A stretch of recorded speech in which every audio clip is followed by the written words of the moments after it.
Hello and welcome to the Trash Talk Podcast. I'm your host JJ, and today I have Smokey from the Trash Talkers. How you doing?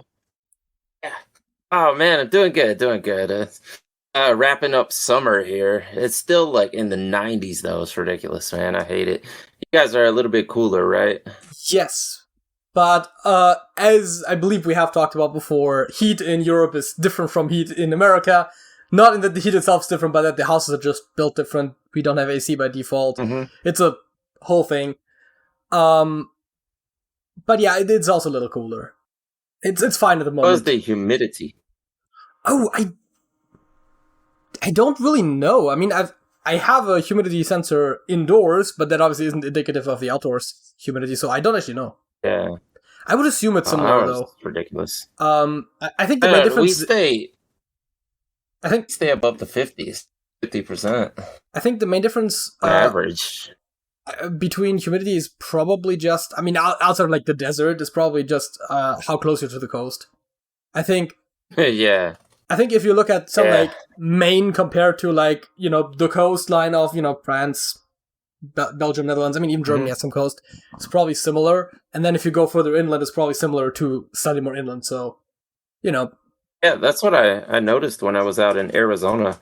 We were in the 90s also during the time I was out there, which sometimes they'll get up to like 115, 16, things like that. But they were in the 90s, and it felt much better than the 90s here. The 90s here feels like dying.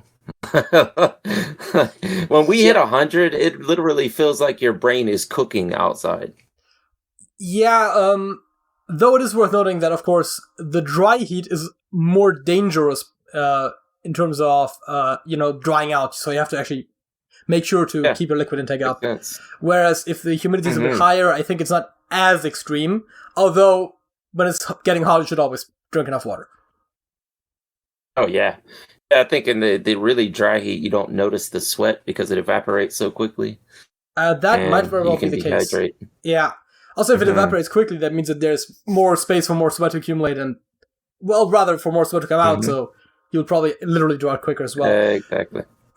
Which all sounds very apocalyptic, to be honest. Which actually... Doesn't it? ...is our topic. Yeah. So, people these days are probably not as optimistic about the future as we once were. And so the natural question becomes... Are we heading towards an apocalypse? What kind of apocalypse are we looking at? How likely is it?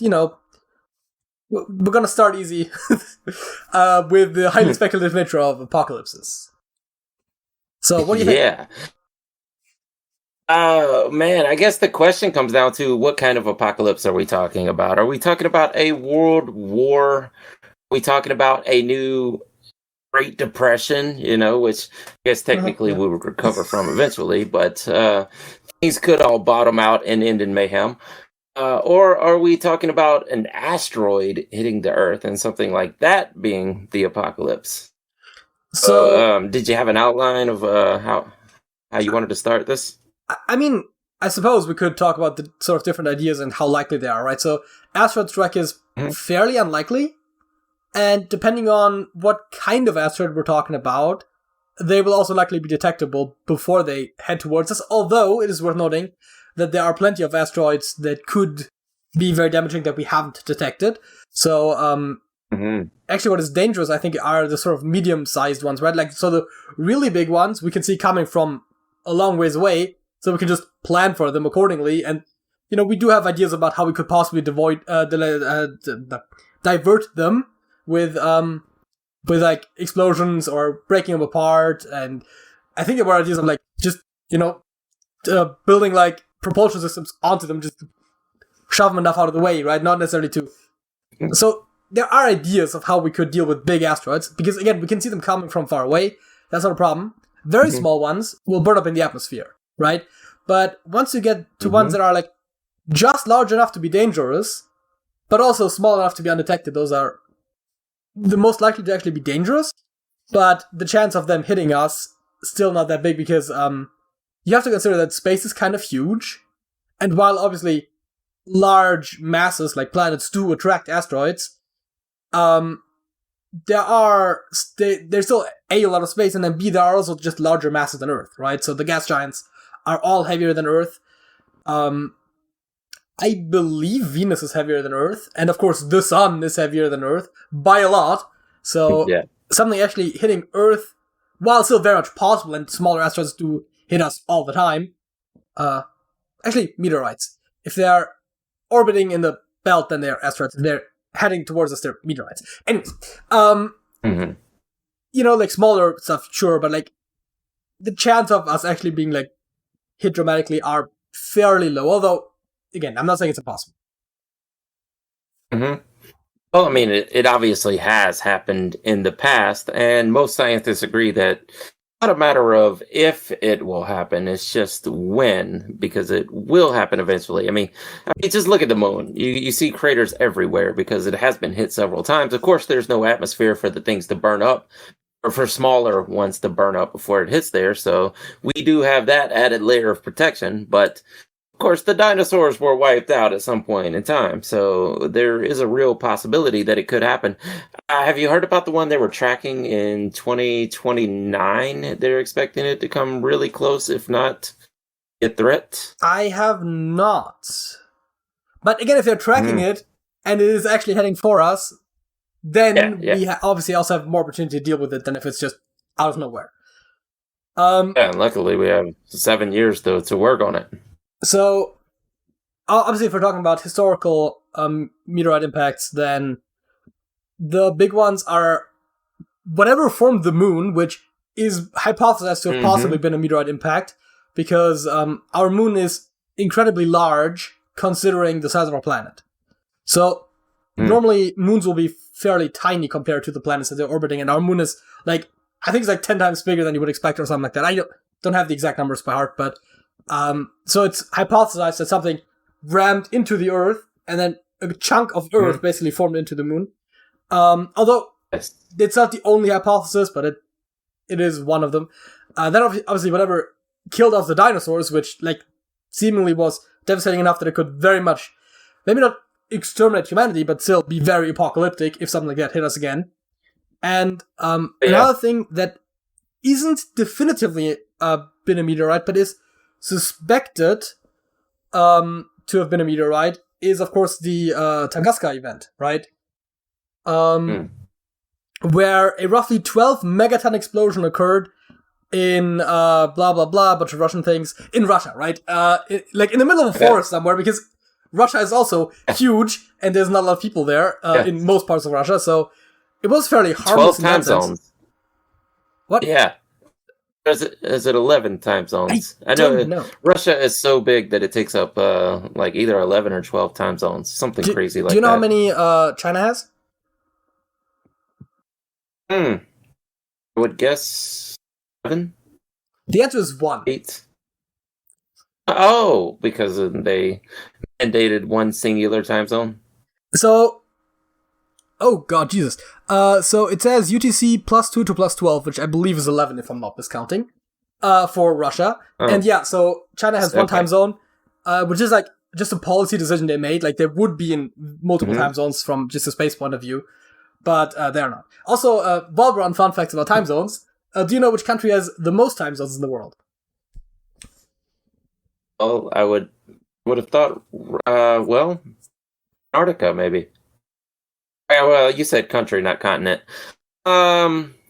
So I'm guessing I guess it's not Russia then, huh? Is it something really small or something? You would think all the time zones are going to meet at one point for the North Pole and the South Pole. Of course, Canada. I don't know. It was a strict question. The reason for it is not what you were suspecting exactly, but it is maybe not tiny, but it is smaller than you would expect, and it's France.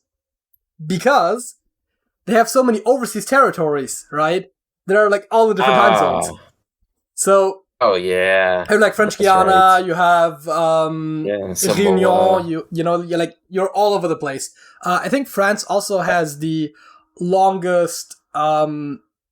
inland flight or whatever, the intra-national the longest flight without, leaving the borders. Like, you start in one country, you land in the same country, basically. Because, again, I think it used to be Réunion, Paris, and then I think it was actually a slightly longer one, like Réunion, French Guiana or something, during COVID at one point. They had, like, a direct flight, which was, like, insanely long.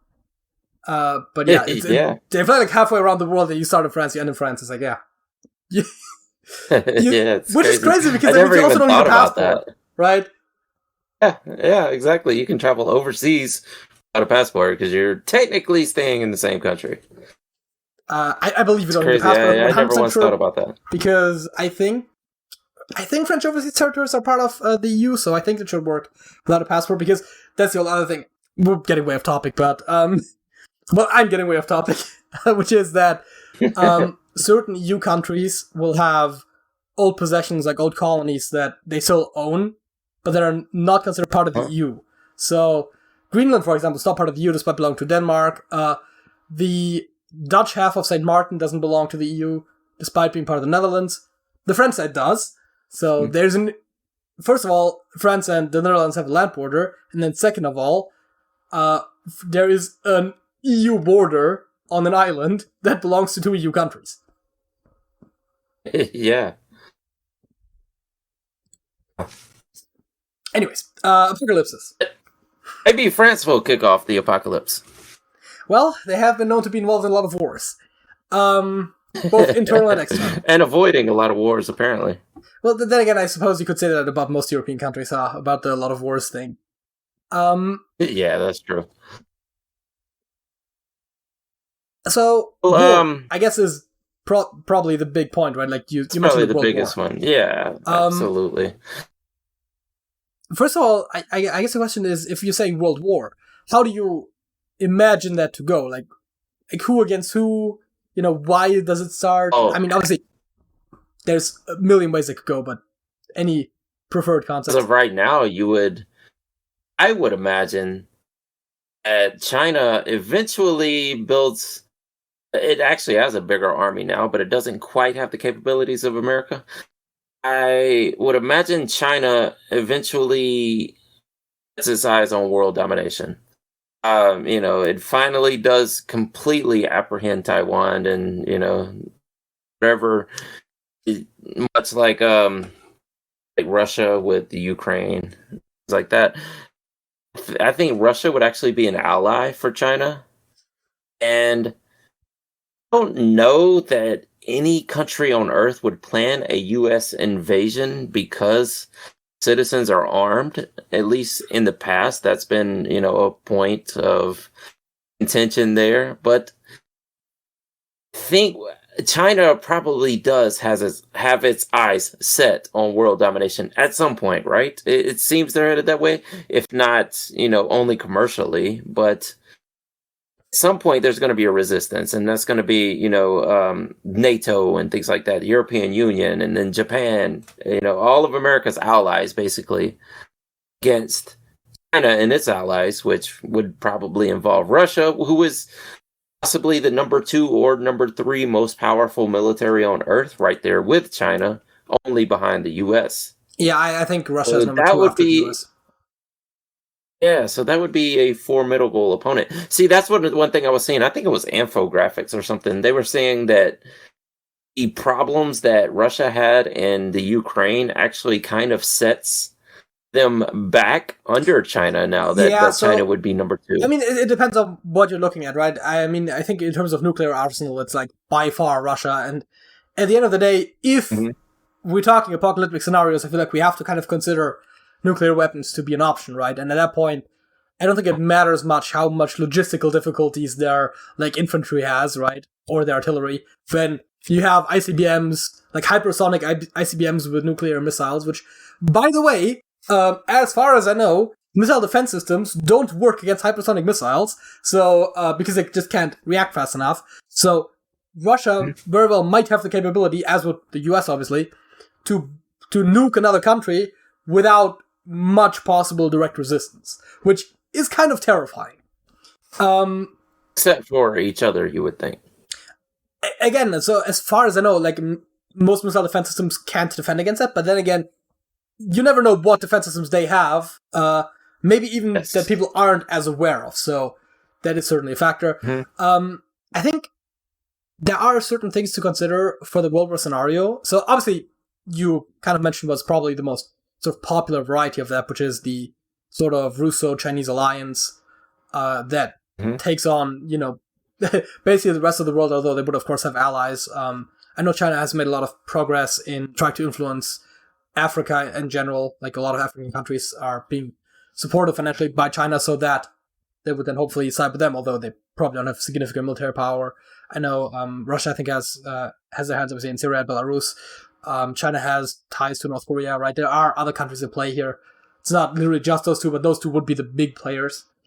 I think the fact that the US has as insane a military as they do, combined with the fact that most, if not all, NATO members also have very respectable militaries as well, probably is a bit of a dissuasion. And then also you have the fact that both China and Russia are in part being driven by the sort of strongman leaders, right? You have Xi Jinping and you have Vladimir Putin. And both of those aren't exactly young men anymore. So it's worth considering that it's hard to say what would happen after them. And they also seem to be strong driving forces behind a lot of what they're doing at the moment. So it's very possible that once one or both of them die, that the entire geopolitical situation would look very different. And whether it's necessarily better is hard to say, because obviously you never know who the next person is going to be, but that could certainly sort of hinder something like a Third World War as well, where a sort of regime change in either of those two countries, and I think unless they're both on the same page, it's going to be very hard for either of them to make significant advances against the West, even if they have other individually less important allies. And again, Russia struggling with Ukraine is one of those things that is indicative of maybe their military not being as strong as it was previously perceived, as you said. Exactly. For so long we've put them as number 2. Of course, China came up from the back of the pack at some point to take that number 3 spot, but been slowly working their way up the ladder for many years, and you have to think maybe they have their eyes set on number 1 at some point. Now, I think it could be set off by something like America shutting off the oil supply, because America controls so much of the oil supply to the entire world. Something like that, like China just makes the wrong move in Taiwan or something, and America says, okay, well, there goes your oil supply. And that right there could probably set off, especially as economy driven as China is these days. One would assume that Russia's going to start exporting more oil towards China, as they're now exporting less oil to Europe, with some countries... Less oil to America also. Some countries in Europe have, I think, already stopped taking Russian oil, and then even the countries that still want to have Russian oil, like Germany, for example, still end up getting less than they would have wanted because, the oil situation at the moment is... actually, it's not oil, is it? It's natural gas, I think. But either way, same idea. The situation, the fossil fuel situation between... I think Europe, in general, stopped taking oil from Russia, and I think it's natural gas that... the whole thing was about with Germany, but it's the fossil fuel situation with Russia that is already deteriorating in as far as their relations with the West are in general collapsing due to the Ukraine situation, and that would naturally make them even closer with China, as they need to export their resources somewhere, and China would probably be one of their more logical importers, although, of course, infrastructure currently just isn't there. And as far as China's army is concerned, it's worth mentioning, of course, that China's demographics are not looking very good for them. So they have a lot of old people and not a lot of young people. So they are expected to have a significant population shrinkage over the next years. And unlike Western countries, which also have some population who are oftentimes below the replacement limit as far as reproduction goes, will be supplemented by immigration, which China doesn't really have. First of all, because they're kind of xenophobic, and second of all, because, related to that, they don't allow people to become Chinese citizens. As far as I'm aware, it's like literally impossible to become a Chinese citizen. On top of that, they already are known to suppress minorities, so it's not like the only people that I could see them basically take in would be the Taiwanese, which don't exactly have any interest in going there. It's not exactly looking favorable for China. Plus, of course, their own economy internally having some issues with their housing bubble, either being about to burst or having recently burst. I don't know what 100% updated on that. And then also, as most countries, they also have water issues, but I feel like that might actually be something that could also start larger wars, that being that a lot of countries are starting to run out of water supplies. And America's getting hit hard, especially out west. There's cities, like Las Vegas that are just drying up completely. To be fair, Las Vegas is in the middle of the desert. Like, it is, yeah. The only reason why they aren't drying, some of it's on them, but I'm sure they thought with the building Lake Mead, that at least they have a river that's flowing close enough that can feed this, this city. But they never counted on climate change, I don't think. And now they're it's not even almost out of water. It's not even about climate change, actually. A lot of the water issues are just about the fact that, like, for decades now, a lot of nations have been using more of their groundwater than naturally comes back, right? So groundwater isn't an infinite resource. Now, we all know about the water cycle, but the water cycle only replenishes water at a certain pace. If you take out more than comes back in, you eventually run out of groundwater. And that is a huge issue, I know, in the US, but I think also across Europe and also, again, in China. Although in China, also part of it is that they have trouble redistributing water because the places where they have water and the places where they have people are basically the opposite, right? So you have low population areas with a lot of water and high population areas without water, and transport is also a thing that isn't entirely trivial because water is heavy, And the US has, obviously, we all know what happens if it gets too dry there. So people have been predicting Dust Bowl 2.0. As groundwater dries up, more plants die. Just the general desertification and aridation of the land there could certainly be a problem. Not apocalyptic, but certainly an issue, and then they are going to look for water, and now all of a sudden you're looking at all these Middle Eastern countries. Well, actually, they're not really that water rich. I was going to say, all of a sudden, instead of oil, the Middle Eastern countries have water, but probably not necessarily them. Because the Middle East is notorious for actually oil being cheaper than water there, so, but they're going to find someone.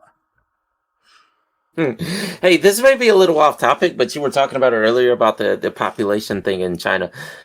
I think America may have a population crisis going on because there has been an exodus out of America. Even for so long in America, we have complained about the Mexican influx and taking American jobs and things like that. Everybody knows, like South Park, they took our jobs, and things like that.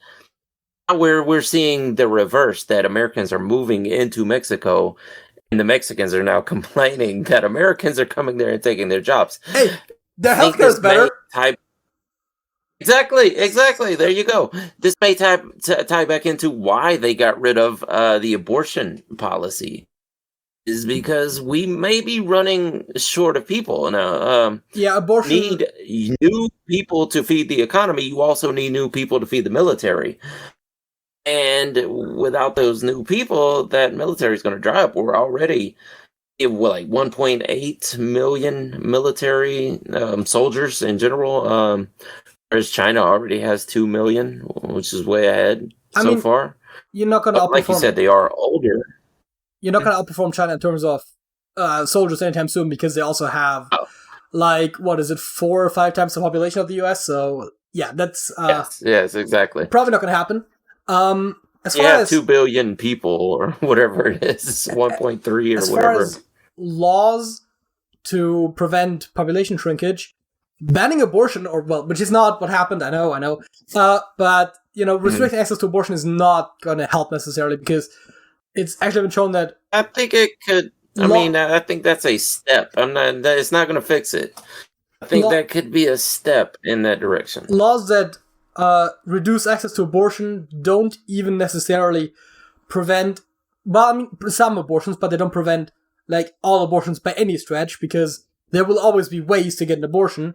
Obviously, of course, if you have money, you can just go somewhere else. Otherwise, there are more dubious ways, which also then oftentimes can involve the person ending the pregnancy dying, which in turn reduces your population. So I'm not sure if it would actually have a positive impact on population, and even if it has one, it probably wouldn't be that profound. What could have a significant impact on population would just be looser immigration policy. Just let more people in, then you have more people. It's that easy. Yeah. I'm starting to worry, though, that the people aren't wanting to come to America like they used to. That seems fixable as well as just fix your freaking political landscape, right? Easier said than done, my friend. Yeah, that sounds all wonderful. I guess a lot of people have been trying. The problem is there's multiple sides to the story, and they all want their way or no way. So, I don't know. How do you create a landscape that is more accommodating to the world? Because America used to be the place to be. You go back to the 80s and 90s. It was the American dream, the immigration. We're a melting pot of people from all over the world, and everyone in the world wants to be here. You look at 2022, and it's not so anymore. Yeah. I think that is definitely a more difficult issue. There's also the question, of course, at some point, how much do you care about your population shrinkage, right? Because at some, there's nothing inherently bad about a country's population shrinking, right? As long as it's set up in a way where it can accommodate that. Now, obviously, the problem will then oftentimes be that you do have that thing where it is a bit more top-heavy, the population pyramid, and thereby you have more older people, which is obviously economically not great, because older people contribute less, but they still profit from the economy, although in a country without social security systems, or with very few social security systems, it's probably not as much of a problem. Although that is more of a problem for the people, but less of a problem for the economy. Not that that is necessarily good, because obviously, what does the economy even mean? The economy is just an abstract thing that we made up. Let's actually maybe take care of people instead, but who am I? But obviously, there's a question, first of all, how much do you actually care about the population reduction, and what actual impact does it have on your country? And then again, there are ways to mitigate that.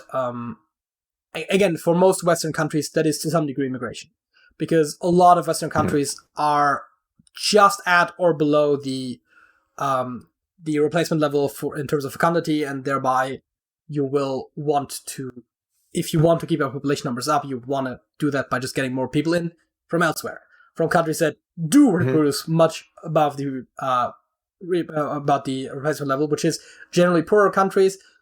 There are good reasons for that. Some cultural, because poorer countries means that you're more likely, that less social security, your children are more likely to die, so you have to have more children so that there's a high chance of some of them surviving. You need to have children so they can take care of you once you're old, because again, no social security.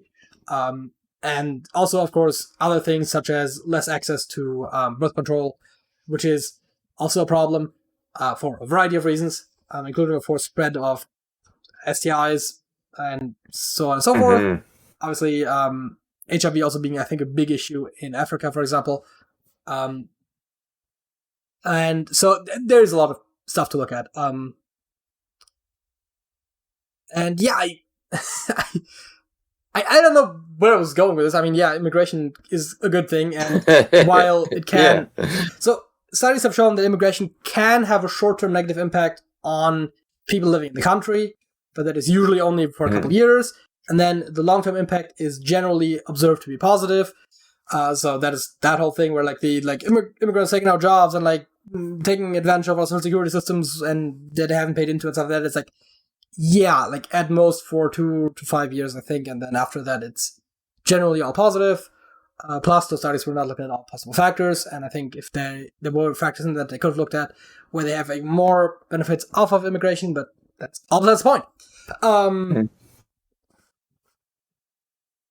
think we talked about a lot about populations. We talked a bit about apocalypse. Unless you have another scenario that you want to talk about, we could probably move on to the next segment. There was a thing I saw. I don't even know how true this was, but you know how you're scrolling through YouTube and you get these shorts that pop up, and then you start scrolling through the shorts. We could also talk about China and TikTok. Maybe that's a different podcast. But get these shorts that pop up, and one of them was this thing where this lady it was a Chinese lady, and she was explaining that there was a leaked document from China. From a company in China that said, you know, I guess it was to the employees or the upper echelon of the company, saying that we need to prepare for a global depression worse than the world has ever seen before for the next 5 years or so. So they're taking out these measures to secure the money influx during that time, and I guess some kind of measures that they had in place. But, you know, I don't know how true this is because I haven't really seen anything other than this one video. But is there a possibility of a global market crash coming up soon? And how likely is that to send the world into turmoil? We've seen some of those things, right? We had the 2008 housing crisis, or the housing bubble, which was, you know, like a once in a lifetime thing. And then, of course, we had, you know, COVID, followed by a ship getting stuck in the Suez Canal, delaying shipments of just about everything by like months. And then we have the war in Ukraine, which is destabilizing international trade. Like, the economy is really bad right now. That is, I think, a generally agreed upon fact. And it's only getting worse. As relationships between, at this point, primarily Russia and the West, are further deteriorating, you would assume that it might get worse. Now, you could also say that Russia is pretty much cut off at this point, and so if that specifically can't get much worse, then countries will eventually learn to deal with it, and so we should get better eventually. There are also, of course, everyone is trying to mitigate that as much as possible, so I don't know if our current trends would necessarily have, you know, like one of the worst recessions of all time or something, but it's certainly not outside of the realm of possibility. And then, of course, you have the question, if we want to talk about apocalypse scenarios, because, you know, a recession is nice, but it's not apocalyptic. You have, of course, then societies can break down very quickly once things stop working, right? So as the recession happens, you will have access to certain products and services all of a sudden being more restricted because there's just less availability, which can then, obviously when it comes to foods, it's like all bets are off, but we've even seen cases where, I think there was a case in the UK where gas stations were like starting to run out of gas. I mean, that's also happening again to some degree right now, but there was one time when there was some political unrest of some sort, and there was like some blockage of shipments, and like gas stations were running out, and it was pretty foreseeable that it was not going to be a permanent thing, but even there you saw like the first stages of like civil unrest starting to form in a couple of days when it was almost clear that it wasn't a permanent situation. And if you're looking at something that could be more permanent, you could definitely see a possible societal breakdown at some point, depending on how bad it gets. It's also absolutely. I mean, we had the gas shortage during the recession, you know, what some people call the Great Recession of 2008 and 2009. And people were fighting at the pump at whatever gas station in town had gas at that time, you know. And not only that, there was like a pipeline would go down for one day, and all the gas stations would run out because of people showing up at the gas stations with giant drums to fill up of gas, you know. And the videos that you see of people trying to pump gas into plastic bags and things like that, just being idiots. Once things break down like that, and something seems unnormal on the horizon, people lose their IQ somehow. It's like they just turn into idiots and they start fighting and just doing lunacy. Yeah. It's kind of comical, to tell you the truth, but on a grand scale, that could also be detrimental to the continuation of society. I mean, yeah, panic buying is kind of a self-reinforcing problem, right? You have limited supplies, even if they're just like, that's the problem, right? You have like a small limitation on supplies, right? There's like, maybe there's a delivery that's like delayed by a day, right? But it's like a big shipment. It like affects a larger area and it's delayed by a day, right? And people are hearing about it. They start panicking. They start buying everything up and all of a sudden the stores are empty. The shipment arrives, but now the store shelves are still comparatively empty because no one expected there to be such an increase in demand. And then it takes forever until new supplies come in. And so it just keeps ramping up, despite the fact that nothing of substance was even happening in the first place. But people just freaked out and just made, what is the expression? They made a mountain out of a molehill, right? It's like, yeah. Jesus. Yeah, exactly. Yeah, like the toilet paper thing during COVID. Yeah. I still have no idea. I never figured that out. Why everyone bought up all the toilet paper, and why there were old ladies fighting in the middle of Walmart over a roll of toilet paper. As far as I know, there was no particular toilet paper shortage until people started panic buying it. Again, it's one of those, like, it's a manufacturer problem, basically, where it's like, you brought this up to yourselves.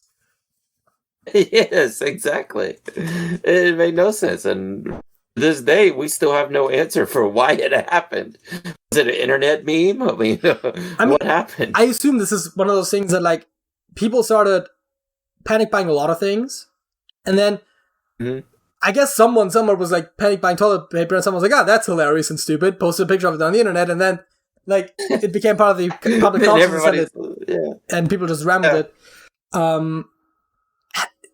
It's so often, I mean, there are so many things where, like, something small happens, right? And as long as it gets publicized enough, it'll also become big, right? The Tide Pods were, like, that was, like, a big thing for a while there, where people were, like, getting injured eating Tide Pods or whatever, which wasn't as big of a problem as it was ever displayed to be, but the fact of the matter is, like, there was always, like, what is it, like, 2 or 3 people every year get sent to hospital over that, right? Like, every year that's, like, kind of a normal thing, because obviously it happens, right, to some degree. And then, like, someone made a video about it on the internet. And, like, all the news stations were talking about it all of a sudden, because I guess it was a slow news week. And all of a sudden, after the coverage, numbers of hospital admissions due to Tide Pods spiked, right? Before, it was perfectly normal. They just grabbed onto, like, a weird internet video and basically created the trend that they warned was happening. But it was, like, they manufactured it themselves, basically. I'm not saying they intentionally manufactured it, but the fact of the matter is, they overstated the problem and created said problem in the process. And the Tide profited off of that anyway, so sales went up during the Tide Pod challenge, as stupid as it was.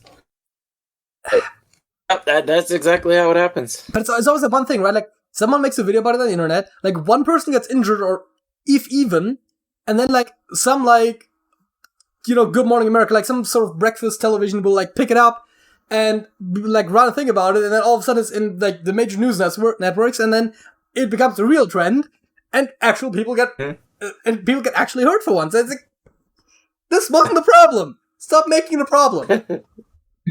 Yeah, I say all the time that social media could be the catalyst for the downfall of society, because that's a real situation that could happen. Yeah, and not to mention, like I said earlier, there could be also a brainwashing thing going on, with TikTok in China or whatever, because the TikTok we see in America is not exactly the TikTok we would see in Japan or in China. Sorry.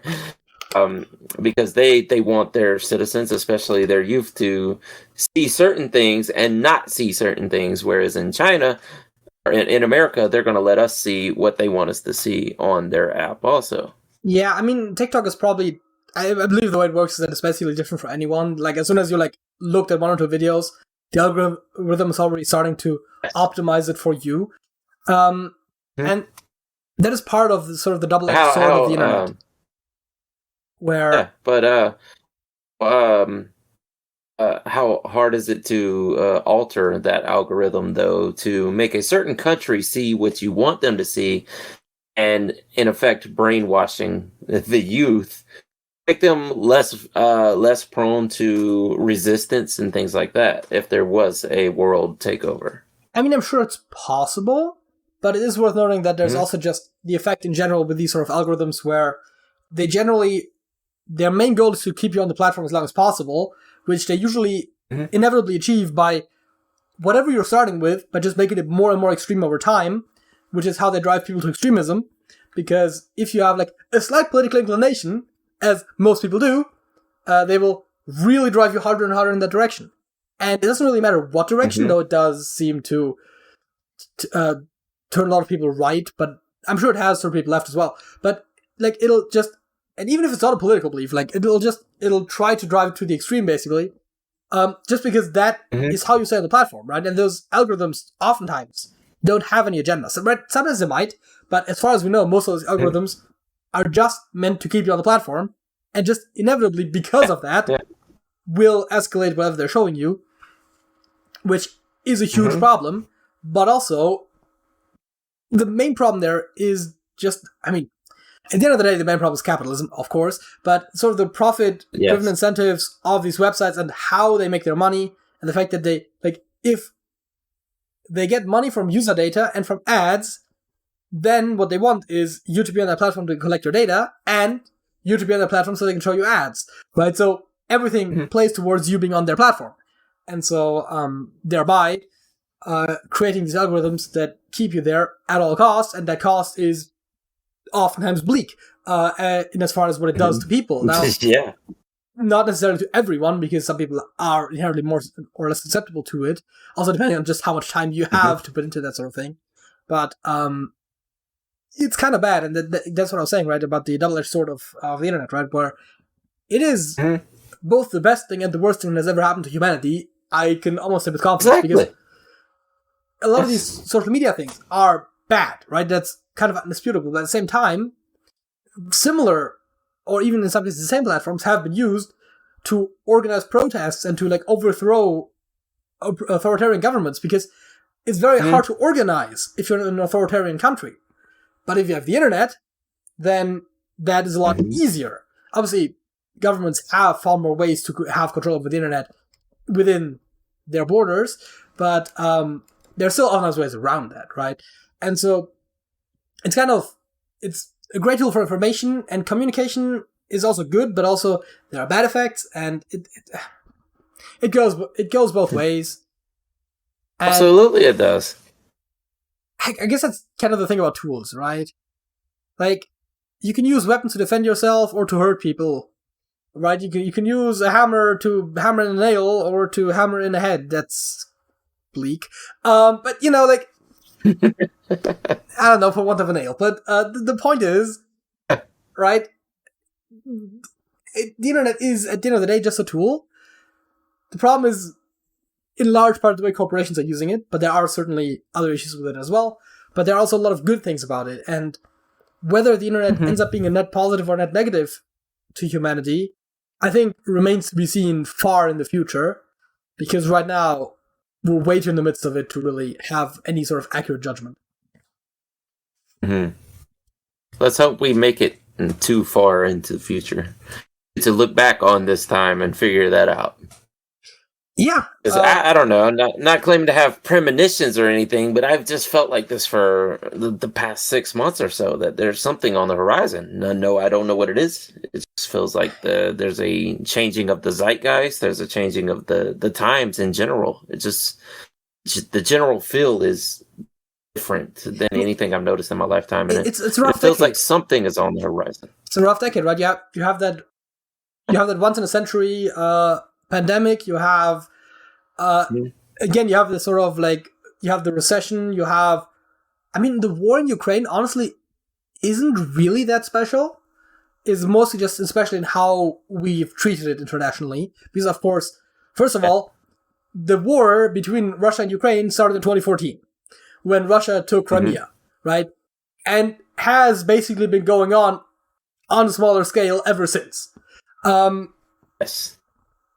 Russia has also had similar altercations with Georgia. The country, not the US state, obviously. Yes, You would know that. Yes. But, and, other countries that have been at war for a while, right? There's always wars going on in the Middle East, which is oftentimes not even their fault, right? Like, the US has definitely had that. And, there's constantly also wars all throughout Africa, right? I think Eritrea and Ethiopia might still be at war. I'm not 100% sure.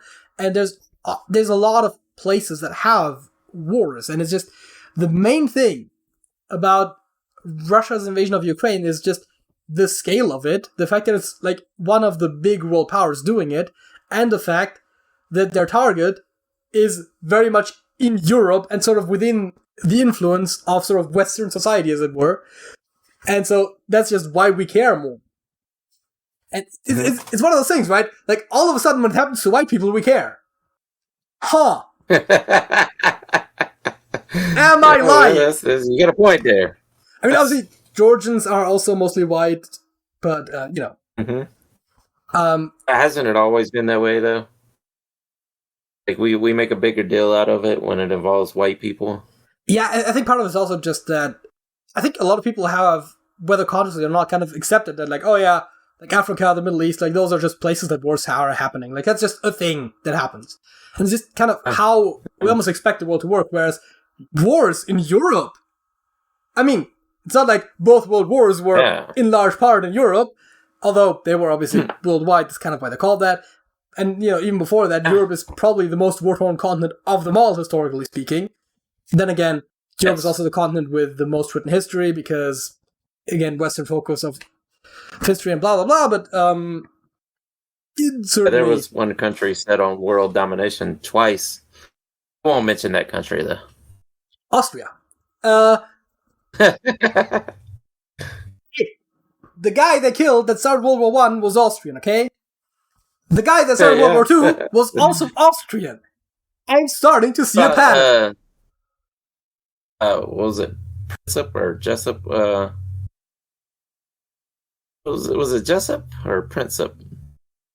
Guy who actually shot Archduke Ferdinand. Oh, I don't remember.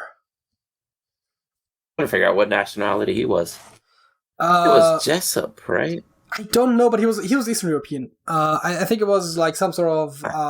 Was it actually Hungarians that wanted independence or something because Austro-Hungarian Empire, or was it actually further south, like something like, well, some like I was gonna say former Yugoslav, but like Princip. I was the first guess. It's not Jessup, it's Princip. I'm sorry. And where is he from? Austro-Hungarian. Okay. Oh no, that's Franz Ferdinand. Yeah, that's what I thought. Yeah, but this one doesn't. Yeah. I'll have to search that now because that little synopsis didn't show it. Archduke Franz Ferdinand of Austria. Assassination by the Austro-Hungarian province of the Bosnian Serb, member of Young Bosnia. So yes, but Bosnia apparently was a province of Austria-Hungary at the time. So okay, I got the basic idea that it wasn't an independence movement within Austria-Hungary. It just was a Bosnian independence movement. I was gonna say like I wanted to say it was like something like Bosnian, Serbian, like one of those again now former Yugoslav countries, but obviously at that point pre-Yugoslav. Yeah. But you get the idea. I mean, I guess they are Yugoslavs either way because I believe Yugoslav just means Southern Slav. So, anyways, I believe that is so off the topic that we could probably move on to a facts of the week. Yes, absolutely. What is your fact of the week, actually? Let me pull it back up here. Now I was looking up Princip.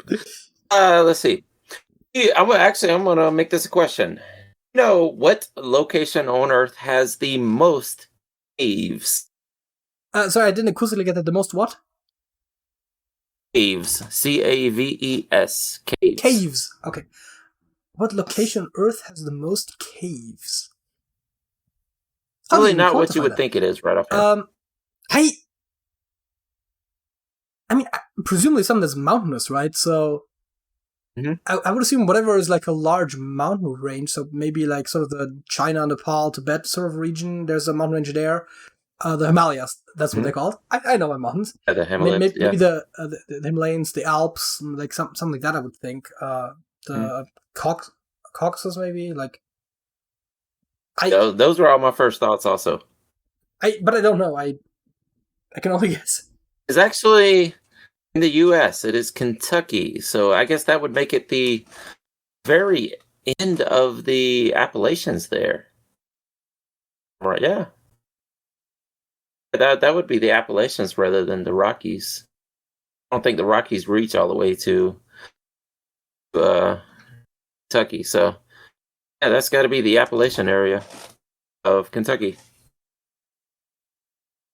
That's the fact of the week. I mean, I guess the obvious question is like, how do you even quantify that, right? Like, is it like... I don't know. I wish they would have given some sort of synopsis of the event, but no. It says, do you know... place on Earth that has the most caves, Kentucky. That's the only thing it gives there. Because obviously there's like, is it cave entrances? Right, like if you have like a long cave network, is that one cave? Is that multiple caves? Right, like I have so many questions. Yeah. Is it by area? I'm actually looking it up. Is it by like? That is. I can think of multiple ways to define that, and I'm sure we would come up with different places. Because you can look at sort of the total volume within the caves, or like the square miles, which that also then depends on how. It's crazy that when I was typing that in, I typed in "why does Kentucky have," and the first thing there was like 3 or 4 different things that popped up about cancer.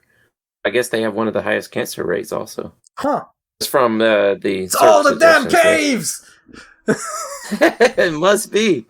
Let's see. What is this? Remarkable caves to explore in Kentucky.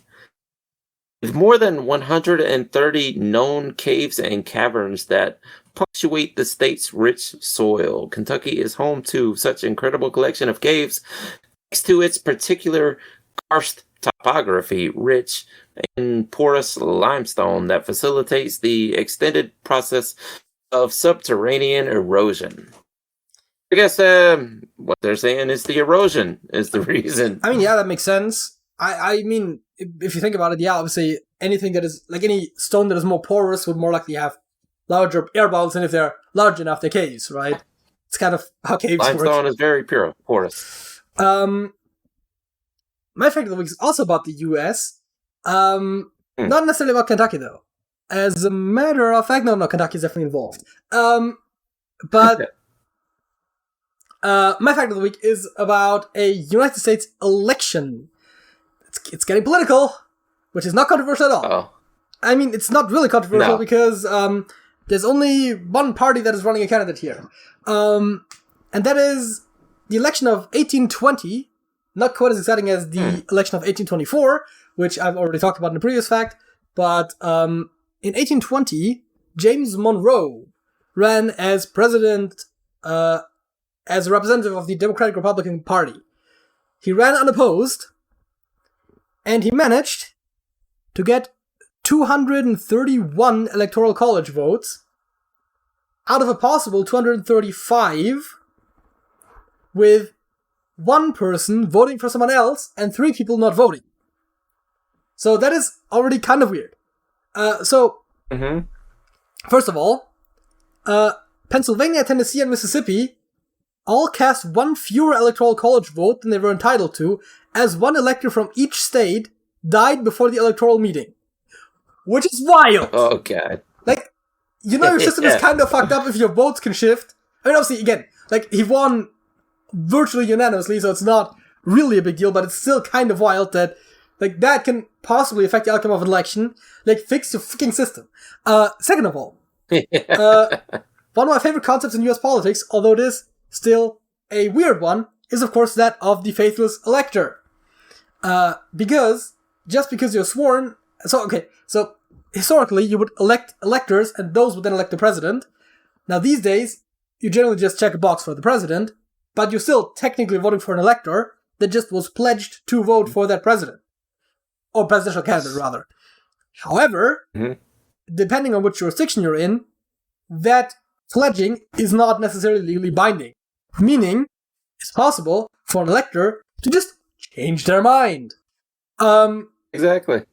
And so, in this case, there was an elector from New Hampshire named William Plumer who voted for John Quincy Adams, who did not run. However, he would run and win the next election.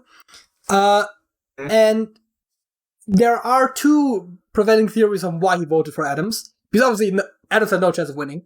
And number one is just that Mr. Plumer wanted to draw more attention to him as a political candidate, which I guess maybe worked, given that he became the next president after that.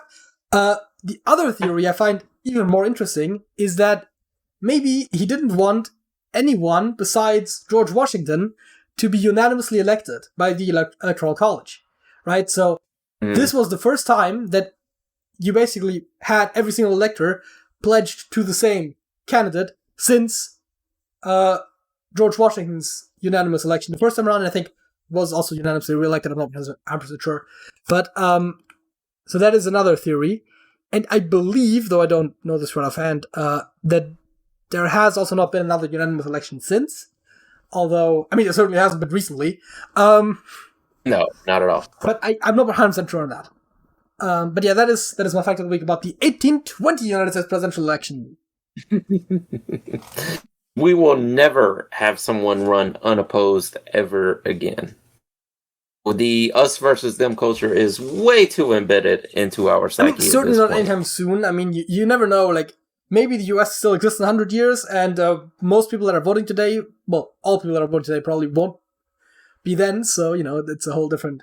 It's a whole different ballgame at that point. Maybe we can reverse the cycle. What else? As a halftime show, we're doing something that we always quite enjoy, and that is, we're going to listen to some music, and we're going to guess what it is. We're looking at Hurdle Decades. I will not guess any of them right. I guess we're going to... Do you want to start with 2000s, or do you want to start with 90s and then go down? Let's go 2000s down. Normally, 2000s is not necessarily sort of my forte, but we'll give it a shot. Maybe. Well, I haven't had any luck with any of the other ones, so I thought maybe 2000s might give me a better shot here.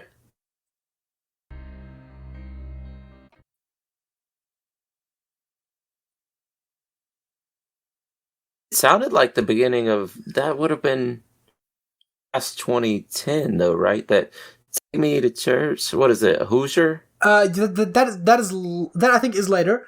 I think I know what this is. Okay. Oh God, I'm trying to come up with the title. Oh fuck! It's I'm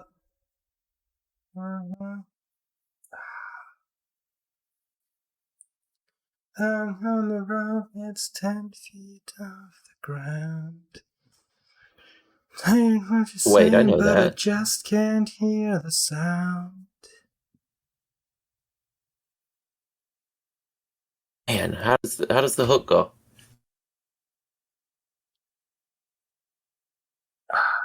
It's one of them like romantic ballad things. Yeah.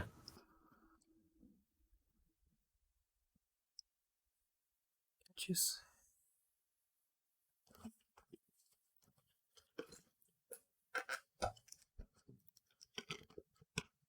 Hear it again?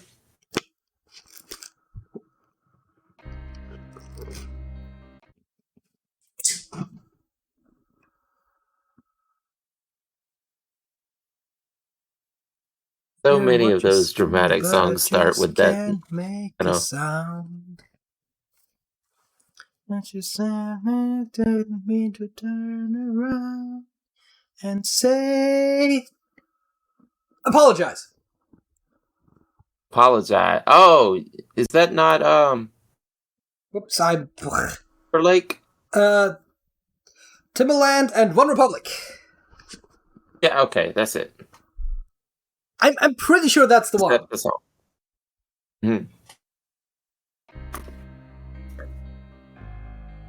to Timberland.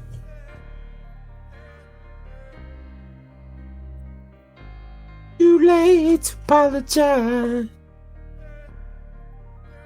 I'm holding on your rope, got me 10 feet off the ground. And I'm hearing what you say, but I just can't make a sound. I mean, there wasn't really much more than that in that first snippet, though, in the first 12 seconds I looked at it, which was the frame that it offered us. So, like, we basically had to get it off of that first thing, or we wouldn't have gotten much more. So... Exactly. I'm honestly... I think 2000s should, in theory, be the hardest for me, but, I mean, I definitely got lucky there. Well, you were alive for most of the decade, so... Well, 2000, I was alive for all of it, my dude. I was Were you born in 99? 1998, okay? Okay, 98. So I guess this is the first decade that I was only partially alive in, and then after that it just goes downhill from there. Yet somehow you know those songs better. I mean, yeah, I just listen to more of that music, right? It's just a preference thing. Mm-hmm.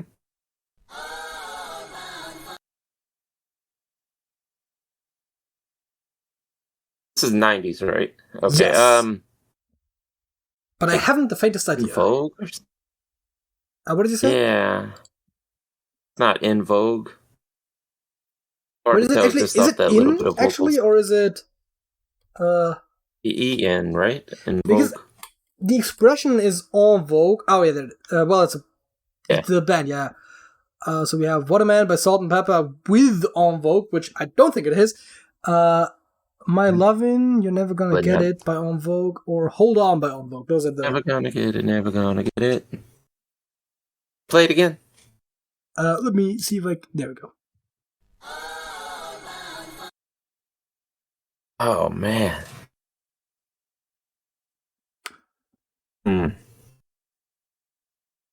Really wish I knew what they were saying.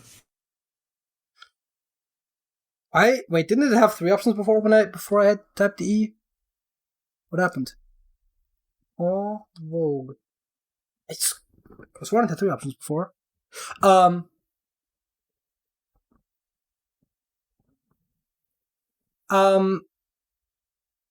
It's not Never Gonna Get It.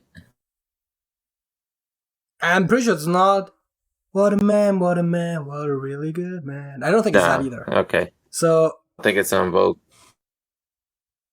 You think it's I remember the music awards, though. They actually said In Vogue. Maybe that's just an American thing, but... I mean, that sounds like a very American thing, but because he said in, my mind immediately went IN, because that's how you spell in, you know? But En Vogue, you would obviously... The actual French expression, you would obviously spell like this.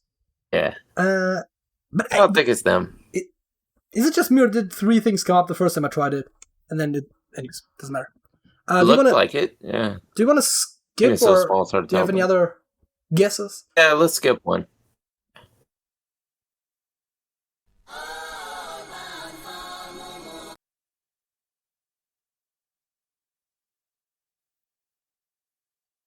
Oh, Clue. Oh god, I'm starting to remember something like way in the back of my mind, but it's nothing that I'm gonna... Like, I'm like vaguely half remembering something where I'm like... But like, even if I did remember what I was thinking of, I probably wouldn't know the title, so it doesn't really help. But I'm I don't know. Alright, play it one more time.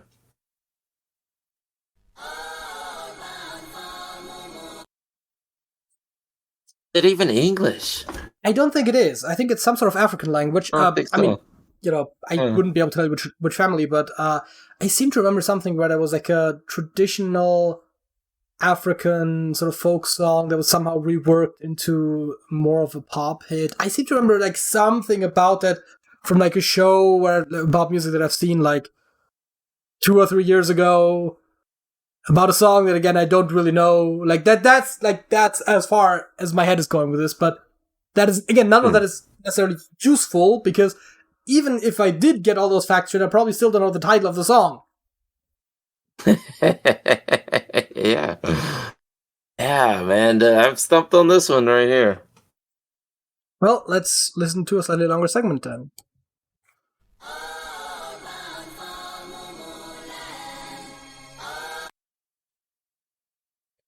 Yeah, does sound African though. I mean, yeah, but again, I don't remember I remember some vague details from, again, like some show where it was like a music thing, like some sort of like countdown, like top 50 of something or other. But like, where they also like talk about the songs, but like, again, even if I did remember all the details, I would still probably not remember the title or the artist, which are kind of critical for this quiz. Have to skip some more.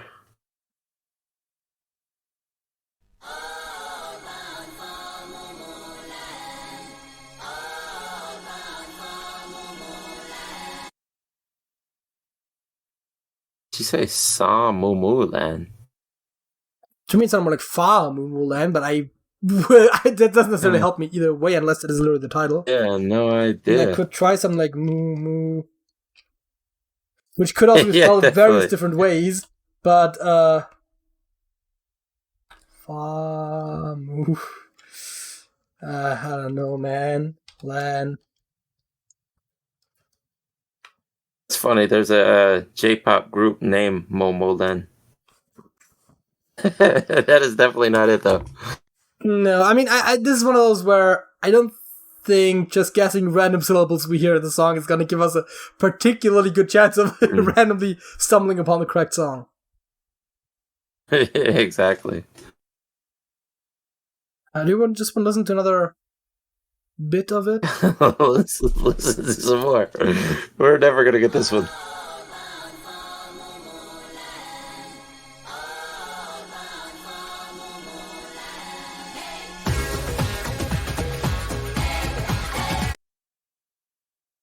Oh man, it's early 90s too.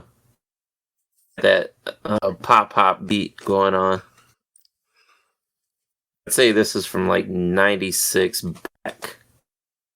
See, that's why it's always useful to have you on for this, but like you'll always give me a year, and then all I can say is, well, that doesn't help me at all, and they don't listen to my year, so... I have no idea. Let's listen to the full clip and see if we can get anything out of that.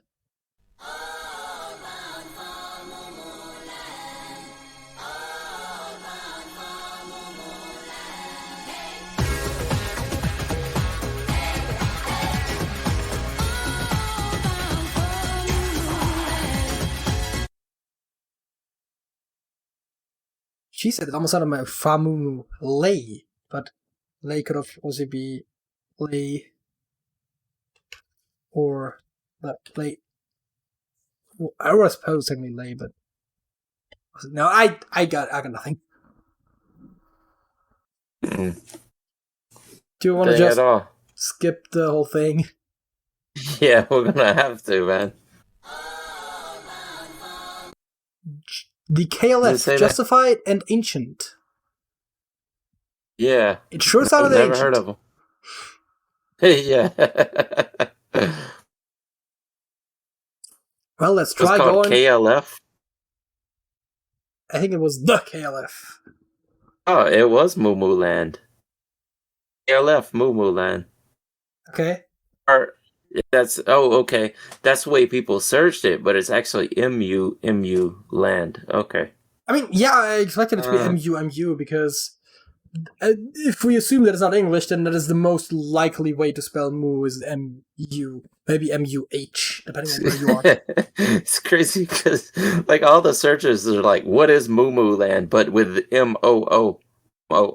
Yeah, because that's the most obvious English way to spell it. I mean, I can totally see it again. Like, I kind of I probably have a better grasp than you on like what sort of would be sort of the, if you will, default spelling of any given sound, because English has fairly unusual vowels. Yes.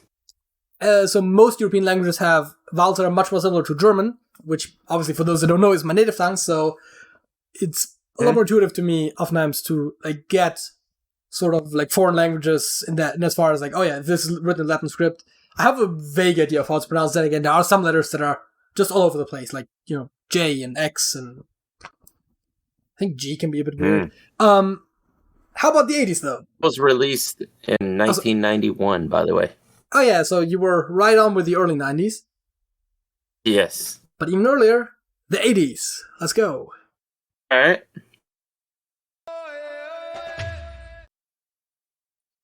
They're starting off with the very same vein. I'm feeling drawn to the same continent, I'm definitely African. Yeah, I hear that and see yellow and green and red.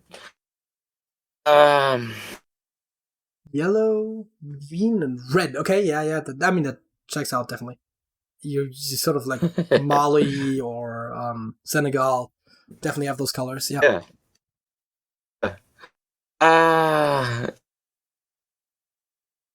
Okay, we gotta hear some more. Unless you have an idea. No, I don't.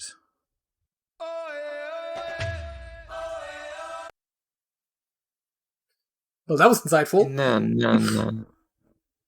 It's the same thing. I mean, it seems like I got it. It's about to drop, but then again, it wouldn't be the first one that we're like, oh, it's about to change, and then it's like, actually, no. It's like, that wouldn't even be the 80s. Like, something from the Lion King soundtrack. It was in the 90s. Was it? Actually? Yeah. I think it was early 90s. Well, maybe you're right. Certainly would fit with the African setting. I realized doing this, like, how much I don't know about music outside of America. Yeah, I can see that. I have definitely a broader knowledge a little bit in that sense, where I know a lot more European music as well, where in Europe, it matters a lot less in what language a song is, right? So if there's like, to some degree, of course, yes. Obviously German songs will do better in Germany and Austria, and like French songs will do better in like France and Belgium and Switzerland and whatnot. But there's certainly like, if there's like a really good French song, like it'll be all over Europe. If there's a really good Italian or Spanish song, also again to some degree, then also like South America comes into play as well, where it's like some of the best stuff will just make it all across Europe, and oftentimes will not make it. We get none of that. Like in America, it's either American or English, and that's it. Like that's the only music that makes it here. Well, if you go by country, you could say there's. If you go by country, you probably get a lot of Canadian stuff as well. But yeah, I get what you go for. Yeah, that's true. Yeah, we do. Yeah, the Alanis Morissette was big and things like Nickelback. That. But yeah. People hate Nickelback so bad. Alright, I guess give us some more. I don't think they're that bad at all. Like, there's nothing spectacular about them. But yeah, exactly. That's what I said. They're fine, right? There's not as bad as everyone makes it out to be. I say the same thing about Creed also. People hate them. I might prefer Nickelback, honestly, but that's a whole other... I also don't know that many Creed songs. Yeah. Creed was more grunge, whereas Nickelback was more butt rock. But yeah. The way that doesn't help us here. I can tell you with a lot of confidence that it's neither Creed nor Nickelback. I would be very surprised. I will agree with that. Nickelback are very known for all of the songs sounding the same, and this did not sound like Nickelback. Oh man. I guess skip a little more.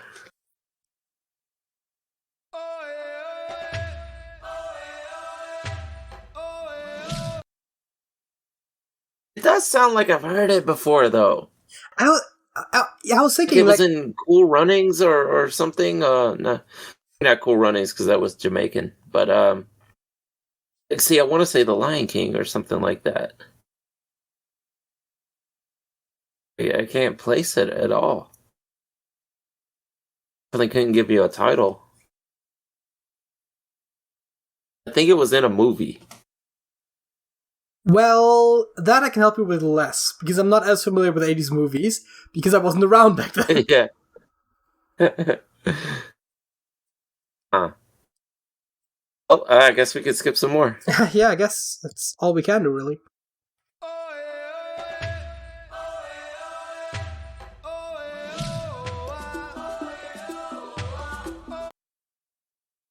It's definitely been used in a movie. Movie based on Africa, I believe. Yeah, I mean that seems like a natural fit. I that just sadly probably doesn't help us all that much. Mm.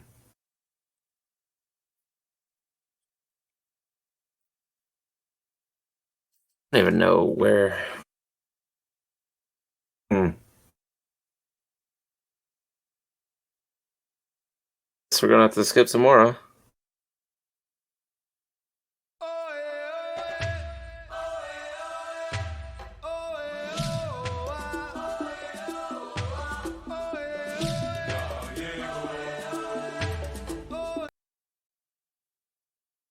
It's traditional. Um, it doesn't sound like an American doing something African-ish. Like Toto did Africa, I or mean, Paul Simon. Africa doesn't have that much to do with actual African music, I would say, but yeah, Yeah, it's true. it's just a pop song. It yeah, it doesn't have that flavor. It sounds like it's actually from Africa. It sounds authentic, yes. I get what you're saying. Yes. Hmm. I don't even know how I could look that up. Yeah, I also don't think that Googling is necessarily always the most. I mean, first of all, it's not necessarily the most honorable tactic, and second of all, time efficient. But yeah, Not I mean, you don't want to just look up the lyrics or anything, but if you need, like, you're trying to remember an artist name or something like that, it doesn't help us here at all anyway. Yeah, I guess let's listen to the whole thing and see if we can get anything out of that.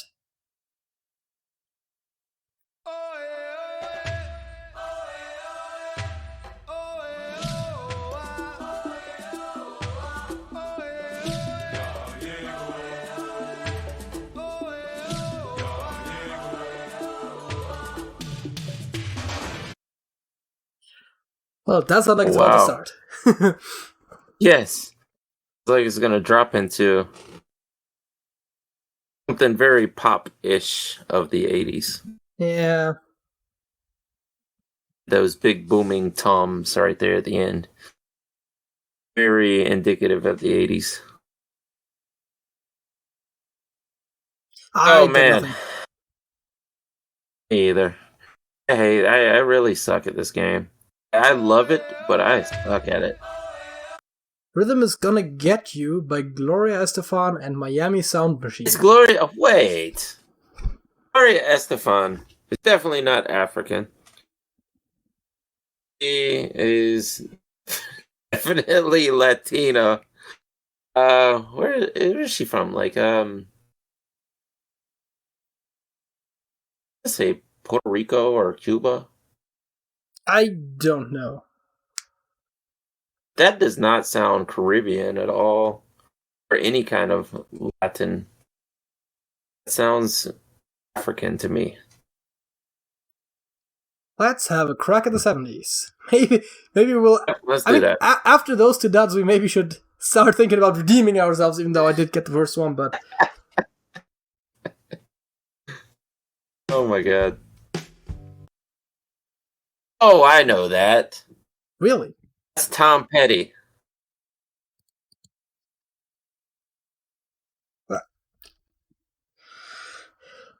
I don't know either of those two songs. Here Comes My Girl and Breakdown. It says. Breakdown, that's it. God, I finally got it.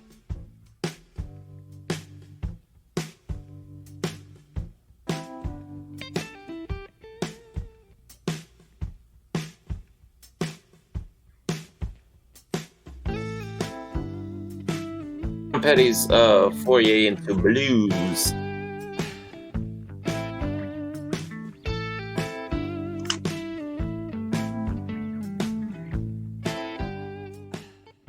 Not a song that I'm familiar with. I mean, I have heard of Tom Petty. I do know a couple of songs, like Free Fallin' comes to mind. There are a couple others, but that would not have been on my radar.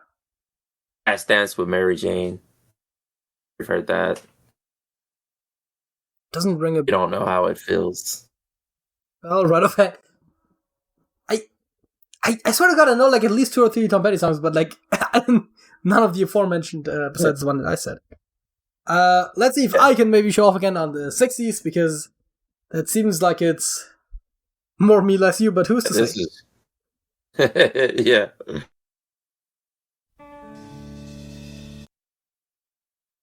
Oh, that sounds like that would be the 90s though. That can't be it. It sounds like Rehab. La da da da da. Da da da. Sitting in traffic. Another day of feeling nothing. Trying to find something. I was gonna say Definitely not it. So when you said Rehab, I was thinking that was the 2010s, but we're thinking of a different Rehab. Yeah, actually, it might have been the a different odds, Rehab. but I was thinking of Amy Winehouse. But yeah, I was thinking of the group. There was a rap group, Rehab, back in the 90s. And I was thinking it was a song 2000s. title, but yeah, it's I mean, even then, Rehab is definitely a song title that has existed multiple times as well. But I couldn't get anything out of just that little bit. That was not enough for me. Yeah, there.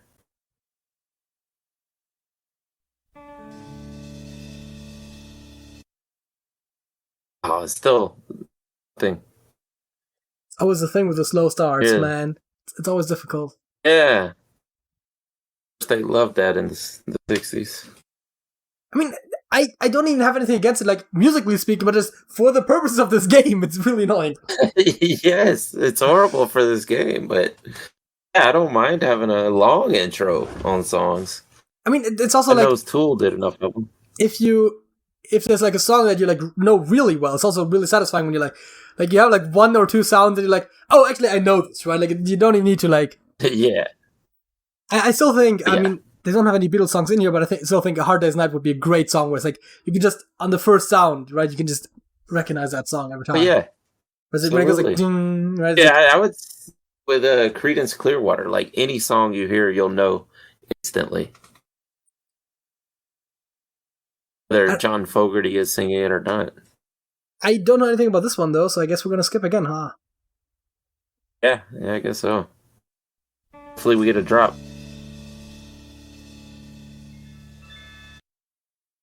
Oh god, Just get building it quieter. up. Oh man.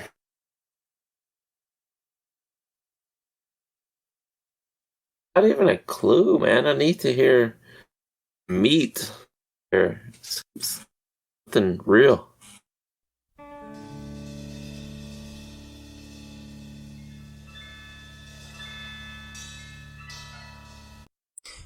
Somehow I knew that little bit we were only going to hear more chimes and it's not going to drop yet. Yeah, I knew that was going to happen. The worst part is, at first I was like, oh, this could be a song I know.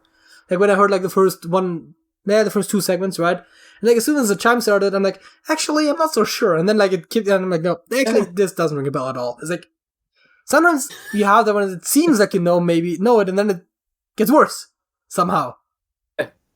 Absolutely. I got nothing. Me either.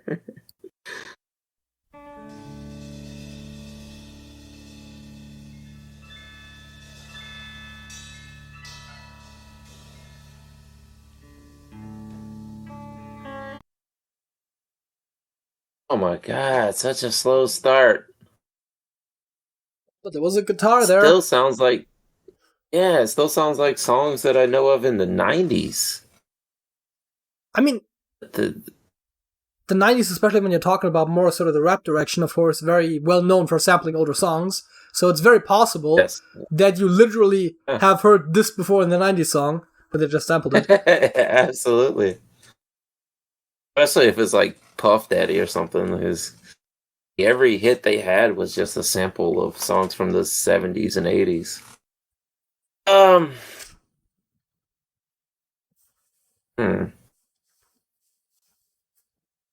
I don't know. I can't even make a guess because everything I'm thinking of, it sounds like Sublime, you know? But no, that's 90s. Well, let's listen to the whole thing and see if we got something. Yeah.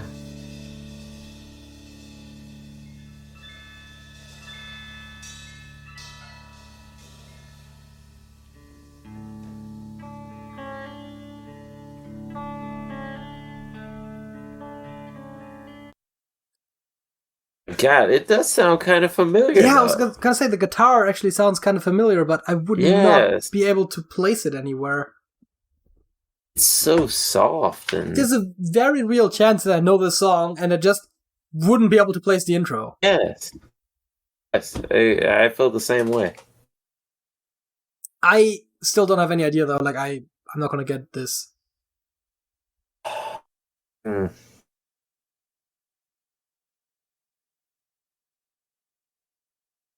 Yeah, I guess not. See what it is. The End by The Doors. The Doors. Oh my god. I have a friend who is really mad about that one. I Like tries to make me I'm listen familiar- to everything Doors. mean, I'm familiar with The Doors. I'm not familiar with The End, so you know. If they just played something like I Light mean, My everybody Fire. knows like yeah, Light My Fire. Come on, baby, light my fire. The one about the hitchhiker. Riders on the Storm. Oh yeah. Is a killer on the road. Those are literally the two that I have. I was gonna see what Doors songs I have, and it's those two. I also want to look at what Tom Petty songs I have, and it's Free Fallin', I Won't Back Down, Into the Great Wide Open, and Learning to Fly. Oh yeah. So again, like quite a few Tom Petty songs. Great hits. None of the ones that they had though. Yeah. Oh man, you gotta hear like Last Dance with Mary Jane and You Don't Know How It Feels. What are you missing there? Breakdown, of course. That's what we covered there. There's a lot of great Tom Petty songs.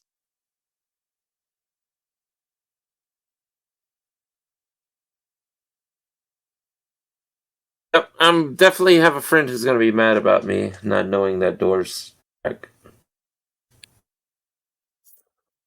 Well, how can we rebuild this? More specifically, society after the collapse. Not the Yes. friendship about the Doors. That one we don't care about today. But how about society, though, man? We do live in one, and maybe we want to do so again in the future.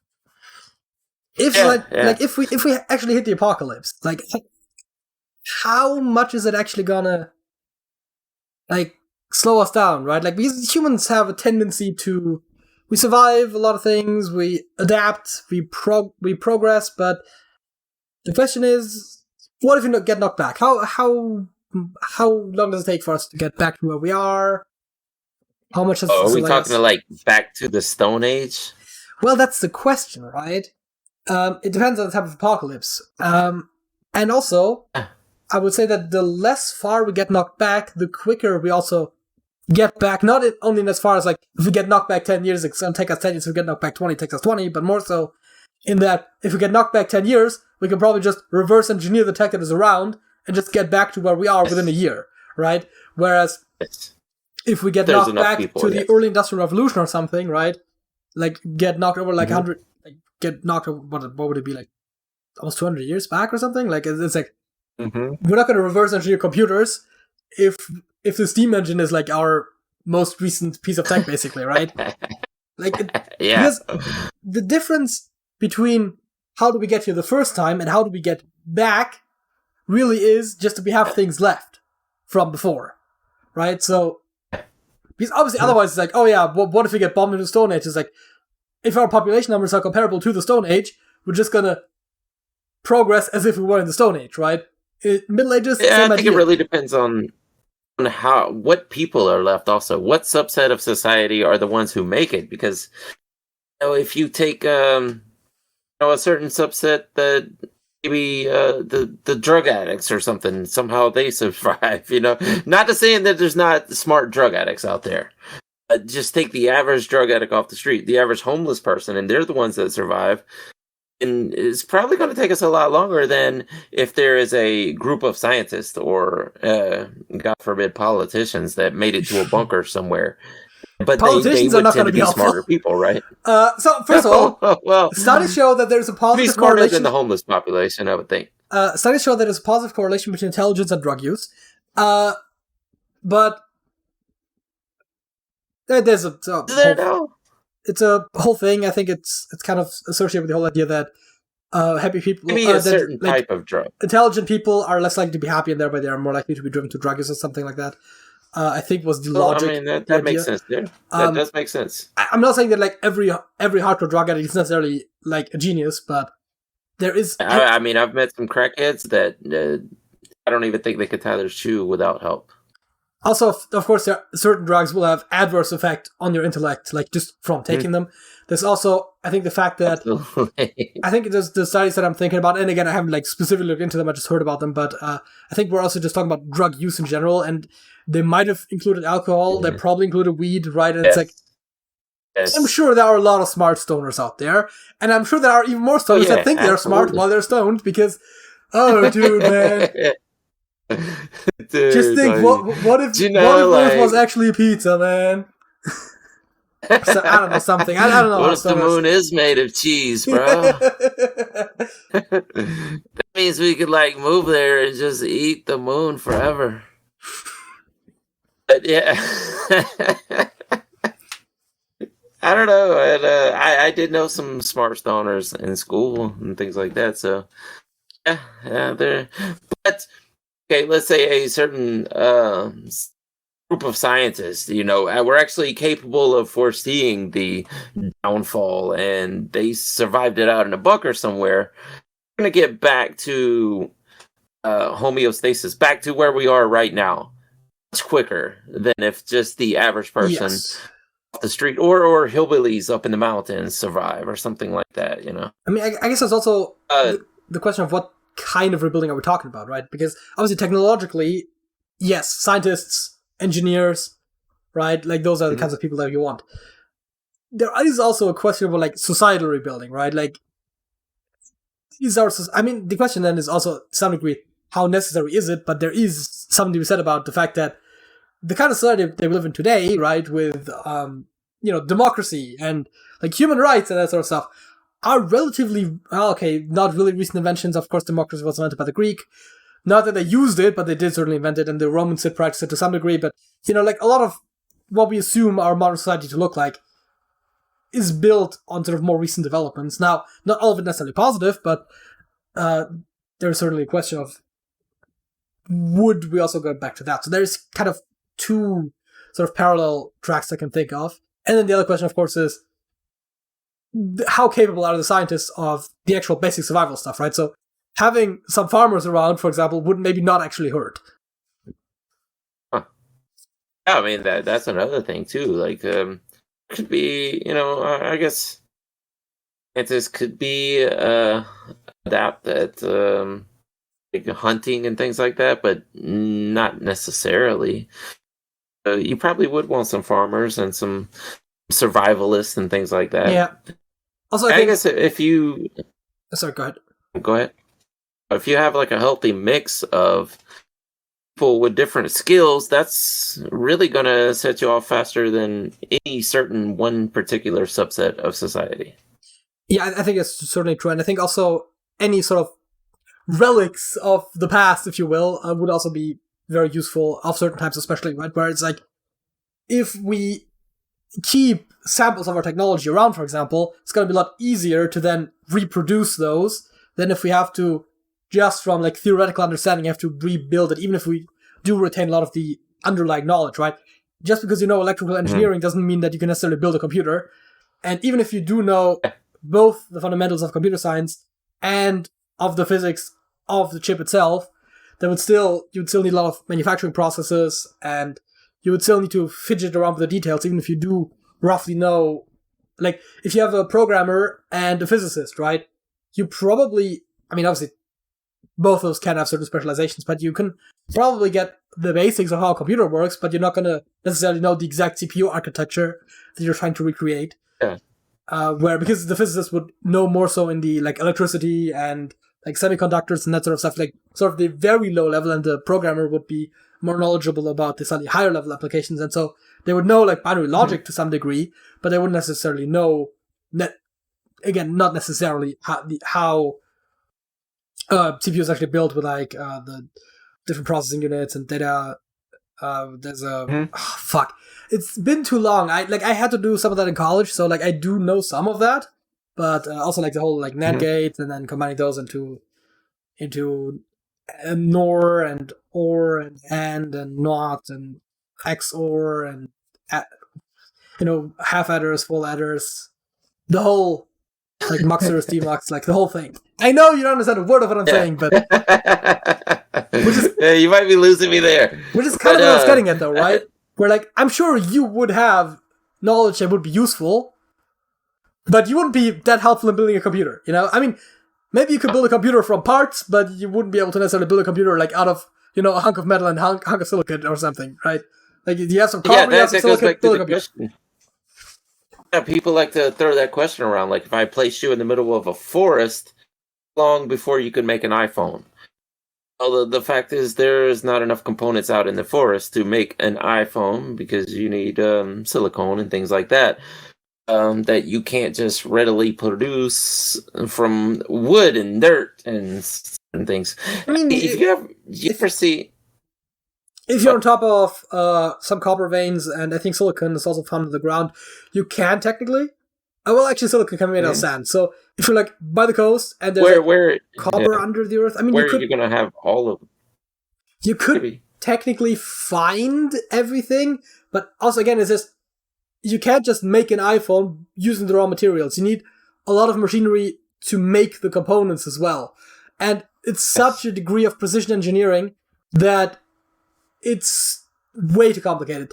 As a matter of fact, I think engineering actually starts by actually figuring out how to standardize length. It's not that easy because you need something to standardize against in the first place, right? So, I mean, obviously, if you have a measuring tape, then it's a lot easier. But like, if you don't, you need to first of all standardize all of your machinery, and then you get into like all sorts of like very basic mechanical processes, and it's a whole thing.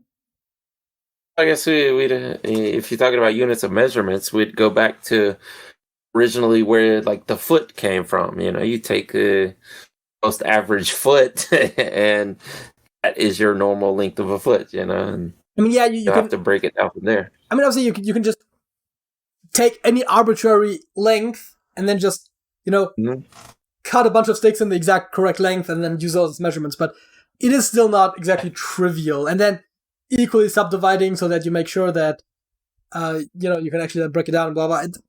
I'm just saying, like, if you like actually want to start from scratch, even if you had all the knowledge, there's so many steps that you need to get to a degree. I'm not going to be able to find it again, but there was an interesting video on YouTube which had sort of that premise, not necessarily rebuilding from nothing, although I think that was also mentioned, but like the idea more so like, what does it actually take, right, to get from like no technology to where we are today? I don't know if it went all the way to today, but like just some of the ideas where it's like, first of all, we need to standardize like all sorts of metrics for across different factories, right? Like we need to all agree like what a foot is, what a pound is, right? We need to all know that. We need to be able to reliably reproduce it, preferably without having to have seen it, because otherwise we need to get in a situation where like everyone has to look at the old kilo under that glass dome and has to weigh every weight against it to see, that whole thing.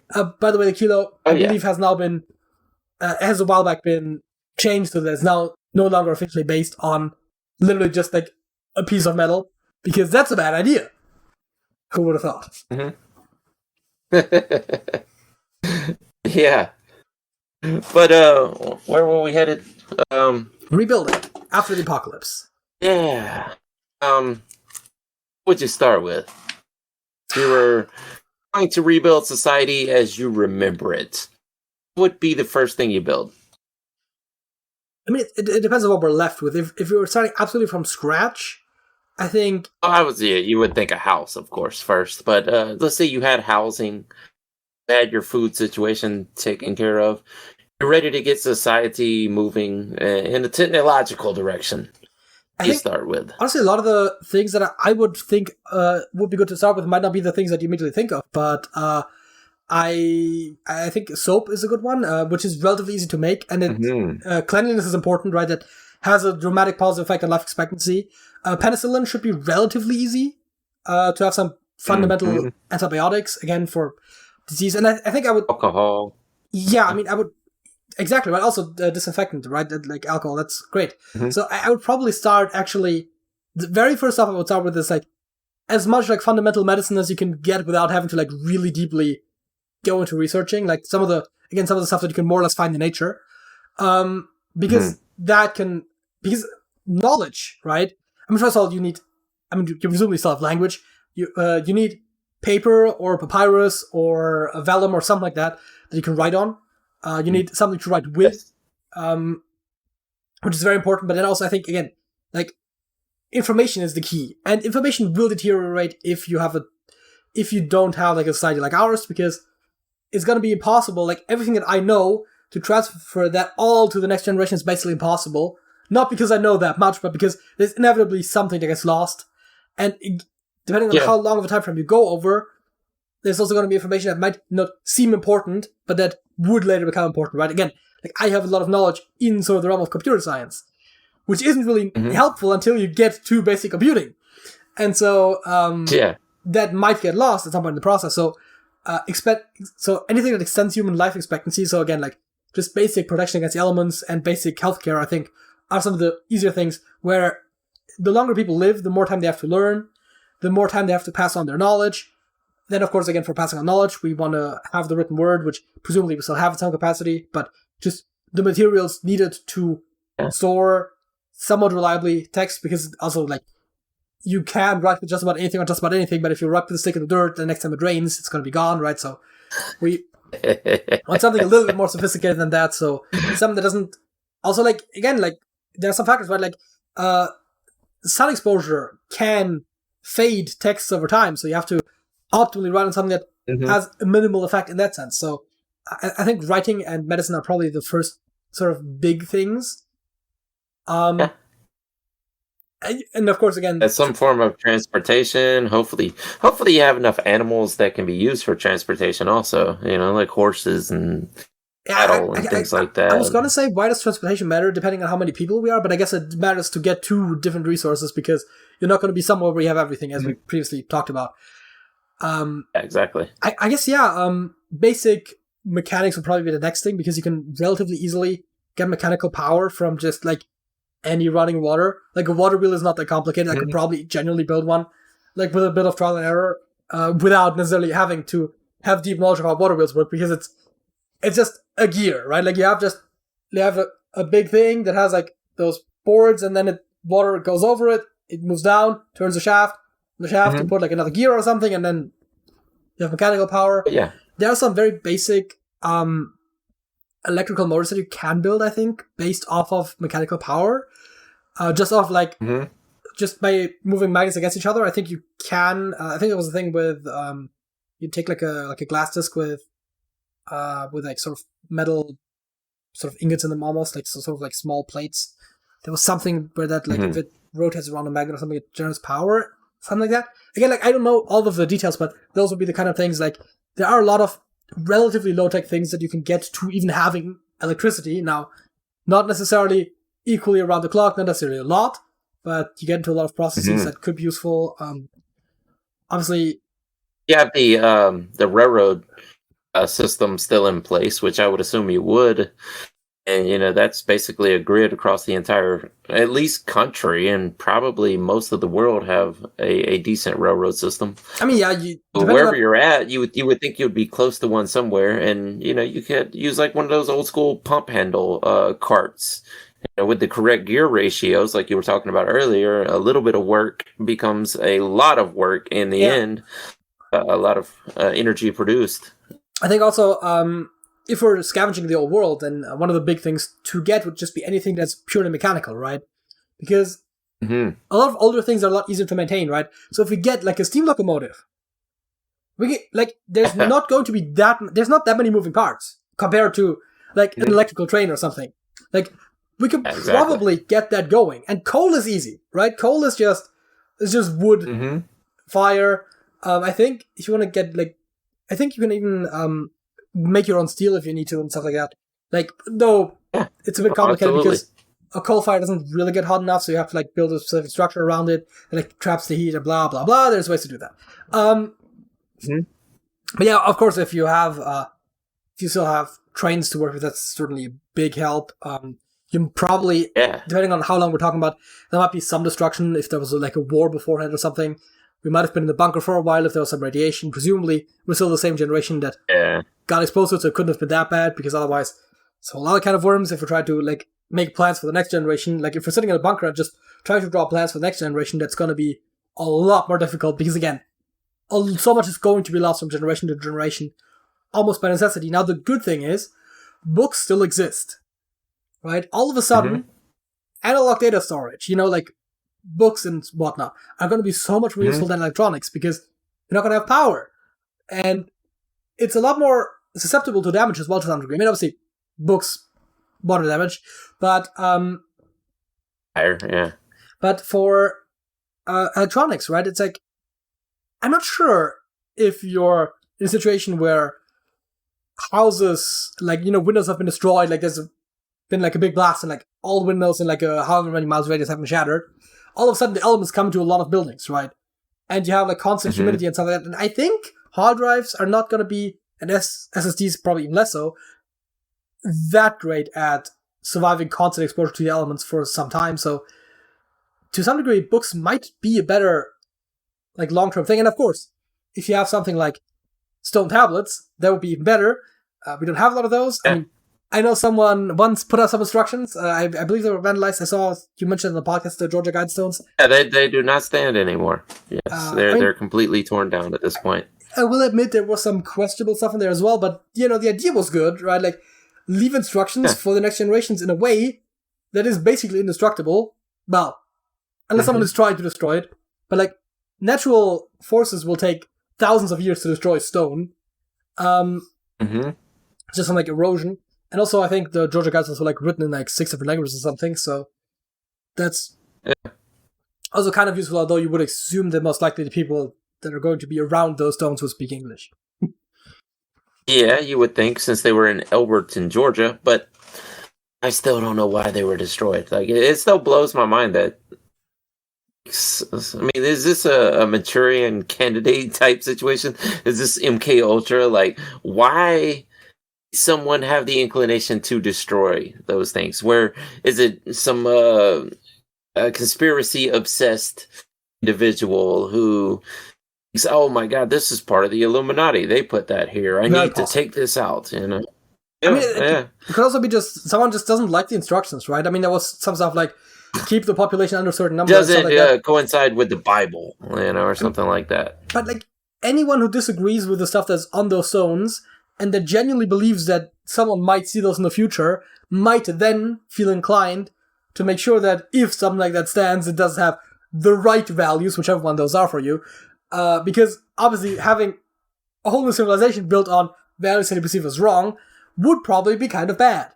I can see all sorts of people having some sort of motive. And then again, vandalism happens to some degree everywhere, and who is to say, right? Like, maybe it's just something much more innocuous. I mean, I don't know the kind of damage that was done to it initially.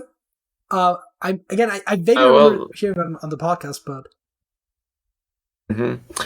I believe 2 of the pillars were knocked down, but since the entire structure was unstable, they went ahead and knocked the rest of it down. So basically none of it.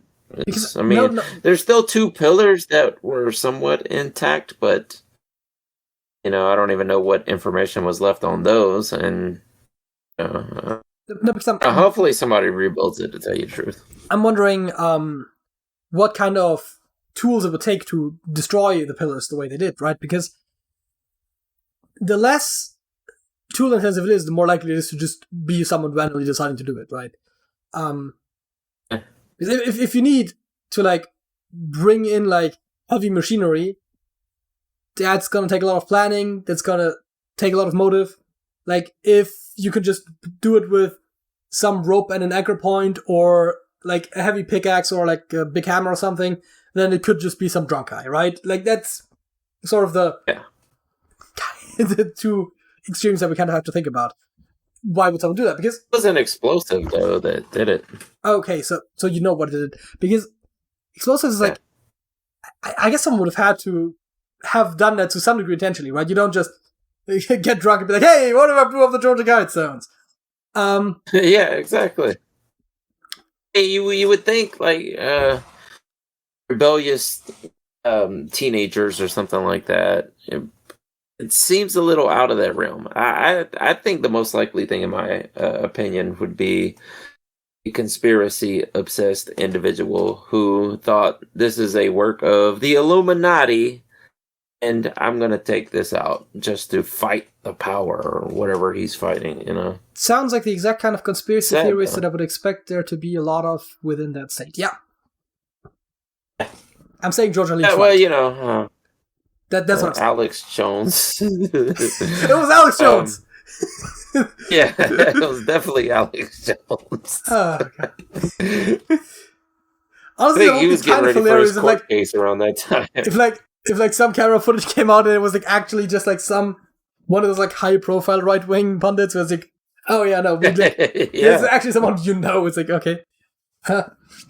I don't know. Somehow I find the idea of Alex Jones like with like a cartoonish stick of dynamite, like walking up to the Georgia guys, was kind of like hilarious. This is the work of the New World Order.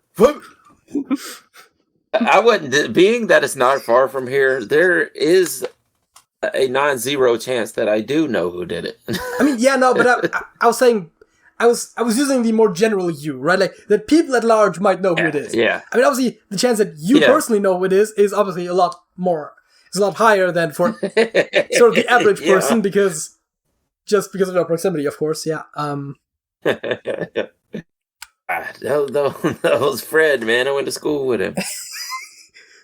I don't think they. At least I haven't seen any news story where they actually caught the person. They had the car and the license plates, but never said that I saw if they actually found the person. I mean, if you have the license plates, you should be able to know who owns the car, which should bring you pretty close to who most likely has done it, right? Unless it was already stolen, but... this is a little backwoods town that we're talking about, and sheriff is kind of in favor. And I'm not saying that. I don't want them knocking at my door next week, but, I'm just saying that's a possibility. Well, don't worry. In Georgia, they do hand out a lot of worms, but they don't have to knock. Yeah, I know.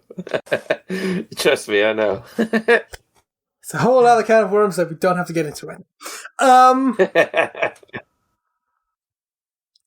I think we're probably straight far enough from the topic that we can probably close out the show. We're already been going for a while, and move on to everyone's favorite segment. At least I assume so. The songs of the week. What is your song of the week? Absolutely.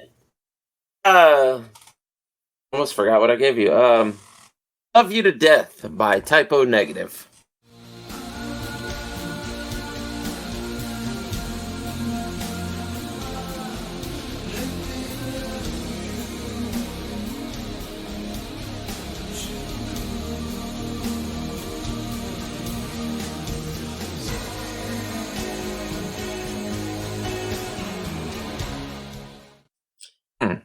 It's worth noting that I couldn't get a lot of lyrics into this because of just how slow they sing. Yes, exactly. Yeah, it's almost operatic gothic metal mixed with a little bit of industrial and synth. That's probably the best way to summarize Typo Negative there. One of the first metal bands I actually ever got into, because I grew up listening to mostly hip hop, and during those days it was almost looked down upon, and you could almost get made fun of for listening to metal and stuff like that. And in the area I grew up in, because of the demographic, and there was only two metal bands that I really listened to throughout those days, and that was Typo Negative and Rage Against the Machine. I mean, Typo Negatives. Peter still, R.I.P. He is gone now, but so talented. I mean, that's definitely also within the realm of music that I would probably enjoy. I mean, it's definitely a bit quick to just make a very strong stance on this, but it certainly seems within my ballpark. And yeah, I would think so. In that vein, my song of the week actually might be in your ballpark. Who's to say? And that is Vienna Calling by Falco.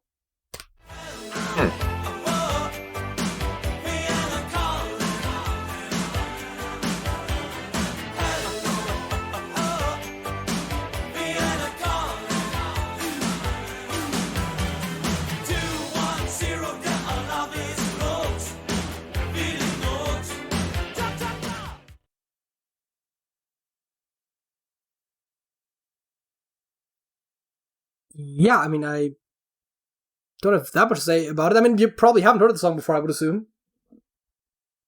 Yeah. Good new wave song. I'm not sure how familiar you are with Falco's work in general. There weren't that many songs that were big in the USA, but actually, I believe one of the ones that is mentioned on the cover here, "Rock Me Amadeus," I believe, was his most well-known song stateside. Yes, that's what I was gonna say. Amadeus. Me, Amadeus. Amadeus. I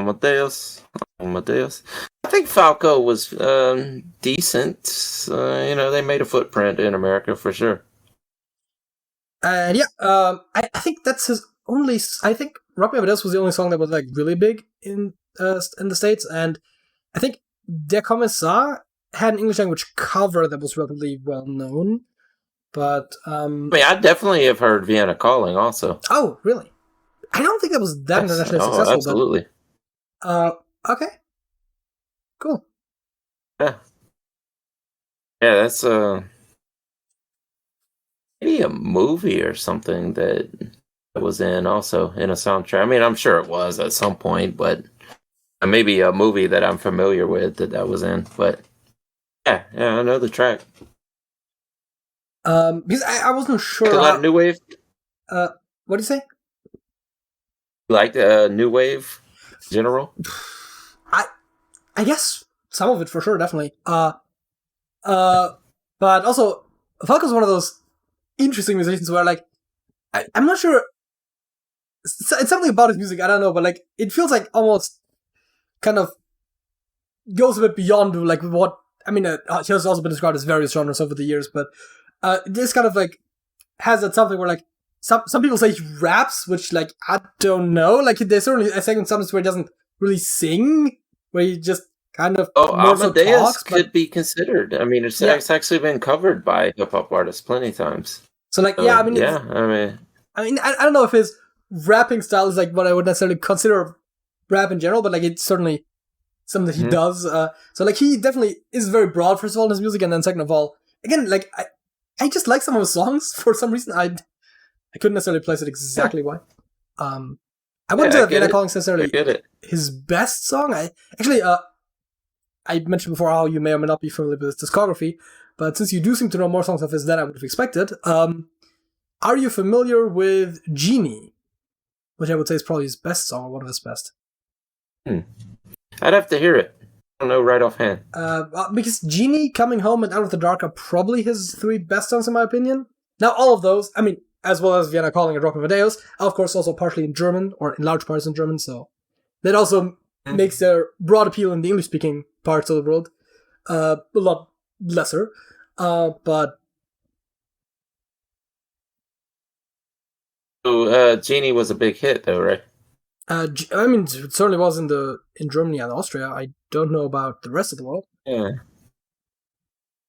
Genie. I don't know. I kind of want to hear it now just to see if I do know it. Genie, life is not what it seems. I can see if I can pull it up. Maybe it's not normally something we do, but hey, why not? Let's look at Genie Falco. Pull that up on YouTube. Hopefully the volume will be roughly okay. So it's mostly in German, huh? That song. Yeah.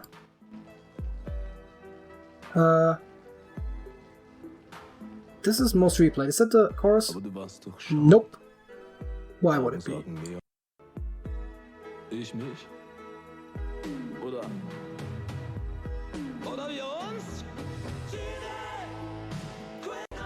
What? I didn't want to go forward. I want to go louder. Jesus.